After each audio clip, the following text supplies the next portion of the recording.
안녕하십니까 여러분. 매일 판례를 분석하는 남자 고시낭인입니다. 구독, 좋아요 눌러주시고 실수로 꼭 눌러줘요. 예, 그리고 부당한 일 당하시면 저한테 꼭 상담 보내주시고 공부하다 힘드셔도 왜 힘든지 앞으로 안 힘들 수 있을지 그런 것도 아무거나 보내주세요. 성실하게 답변해 드리겠습니다. 오늘 판례는 명의신탁에 가는 거예요. 명의신탁 민사 판례 명의신탁. 갑이 이제 그 당진에다가 땅을 사요. 이제 땅을 사가지고 하면 그 농지, 근데 땅을 샀는데 이 당진 군수가 그러니까 그 농사를 지는 사람만, 그 농사를 지는 사람들한테만 이렇게 농지를 팔 수 있잖아요. 그러니까 농지법을 위반했다고 이 사람이 이제 이거를 빨리 처분하라고 이제 명령을 내립니다. 그래서 이제 갑이 이제 을에게 이 땅을 이제 그 하는 거죠. 명의신탁. 진짜 팔진 않고 자기가 소유 갖고 있으면서 너가 이게 농지, 그러니까 네가 이제 이 사람이 소유등을 하는 거죠. 등기 내 앞으로 해놓고 실질적 소유자는 갑이고, 이제 을이 그래서 이제 자기 등기를 자기 앞으로 이제 해놓은 다음에 농사를 지어요. 진짜 농사를 지어요. 그래서 이제 이 신탁자한테는 이제 매년 쌀 두 가마를 계속 보내줍니다. 그러니까 이렇게 잘 지내고 있었는데 이제 이 사람이 이제 죽어요. 이제 부인입니다, 부인. 이제 부인 병이 이제 상속을 받죠. 이제 또 을도 죽어요. 얘도 부인이에요, 부인. 부인도 그 상속을 받죠. 그래서 이 부인은 이제 또 소유등을 합니다. 지금 소유권 등기는 지금 정 부인으로 돼 있는 거죠, 지금. 근데 이 병 부인이 이제 정 부인한테 내가 실질적 소유자니 소유권 달라라고 청구를 한 겁니다. 그랬더니 정 부인이 뭐라 하느냐?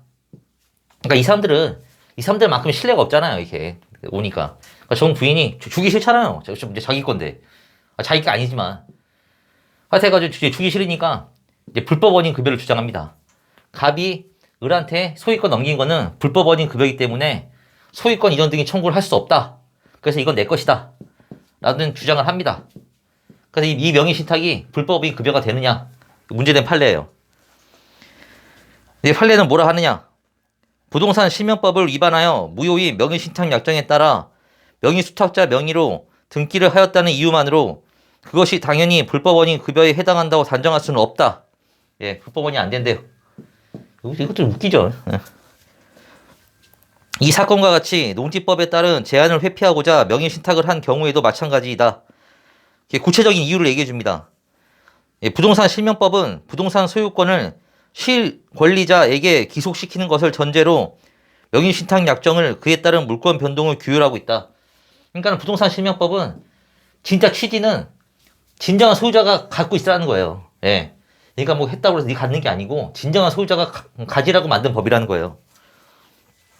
그리고 명의신탁에 대하여 불법원인 급여 규정을 적용한다면 재화, 귀속에 관한 정의관념에 반하는 불합리한 결과를 가져올 뿐만 아니라 판례의 태도나 부동산 실명법 규정에도 합치되지 않는다. 그죠? 뭐 이 사람은 아무것도 아니잖아요. 뭐 돈을 드는 것도 아니고. 또 이 사람은 이 사람 땅에서 잘 먹고 잘 살았잖아요. 근데 웃기죠. 원래 사람 욕심이 끝도 없어요. 그러니까 명의신탁을 금지하겠다는 목적만으로 부동산 실명법에서 예정한 것 이상으로 명의신탁자의 신탁부동산에 대한 재산권의 본질적 부분을 침해할 수는 없다. 농지법에 따른 제한을 회피하고자 명의신탁을 한 사안이라고 해서 불법원인 급여 규정의 적용 여부를 달리 판단할 이유는 없다. 근데 이게 이런 사례가 진짜 현실에도 많아요.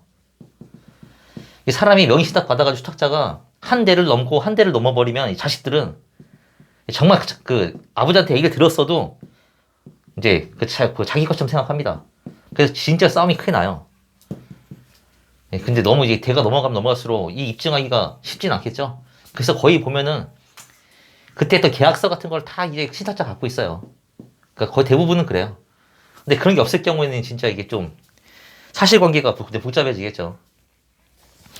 그래서 이것은 이제 부동산 실명법 제정 당시, 그러니까 부실법 그 제정할 때, 제정 당시에 뭔 일이 있었냐면은 국회에 명의신탁자와 명의수탁자 사이에서는 명의신탁자에게 신탁 부동산의 소유권이 기속된다고 보았던 판례를 바꾸는 내용의 법률안도 제출되어 있었으나 그것이 채택되지 않았다는 점도 이유를 들고 있어요. 그러니까 본판례결의 그 다수 의견이 명의신탁이 폐해가 많고 부동산 실명법만으로 그 폐해를 근절시킬 수 없다고 보나 그 해결은 입법의 방법으로 해결해야 된대요. 입법. 입법으로 방법을 해결해야지 그 사법으로 할 수는 없다는 입장. 다수 의견이. 그래서 이 사람은 불법인 급여 주장 못해요. 그래서 이 사람이 진정의 소유권 청구해서 가져오면 되겠죠. 또 이 사람은 또 과징금이나 물겠죠. 부실법 위반했으니까. 그래서 오늘 판례 설명은 여기까지. 구독, 좋아요. 부당한 일 당하시면 연락 주세요. 그러면 다음 시간에 만나요.